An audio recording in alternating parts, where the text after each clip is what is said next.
السلام علیکم ورحمۃ اللہ وبرکاتہ۔ یہ ایک بات سنی ہوئی ہے کہ نظر بد جو ہے وہ برحق ہے، نظر بد حق ہے۔ ایک دن ایک بزرگ مجھے ملے اور وہ فرمانے لگے کہ قاری صاحب یہ بھلا نظر بد برحق کیسے ہو سکتی کہ نظر بد کو بھی حق کہا گیا ہے، صحیح کہا گیا، یہ کیسے ہو سکتا ہے؟ تو آج صحیح مسلم، صحیح بخاری اور دیگر کتب احادیث میں ایک حدیث پاک ملی ہے۔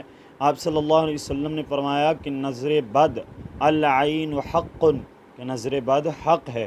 اس کا مطلب یہ نہیں ہے کہ نظر بد جو ہے وہ حق ہے، سچ ہے، اسے صحیح کہا گیا ہے، بلکہ نظر بد حق ہے۔ اس سے مراد یہ ہے کہ نظر بد کا لگ جانا جو ہے وہ حق ہے۔ کہیں بھی کبھی بھی کسی کی بھی نظر بد جو ہے وہ لگ سکتی ہے، اور اسی طرح نظر بد کا جو توڑ ہے وہ آپ صلی اللہ علیہ وسلم نے سنن ترمذی، سنن ابی داود اور صحیح بخاری میں آپ صلی اللہ علیہ وسلم سیدنا حسن و حسین رضی اللہ تعالی عنہما اپنے نواسے، سبحان اللہ، وہ جب چھوٹے تھے تو ان کو جب باہر بھیجتے تو حضرت حسن و حسین رضی اللہ تعالیٰ عنہما کو یہ دعا پڑھ کے دم فرماتے۔ آپ صلی اللہ علیہ وسلم نظر بد سے بچنے کے لیے، شیاطین کے وسوسوں سے بچنے کے لیے آپ صلی اللہ علیہ وسلم یہ دم فرمایا کرتے۔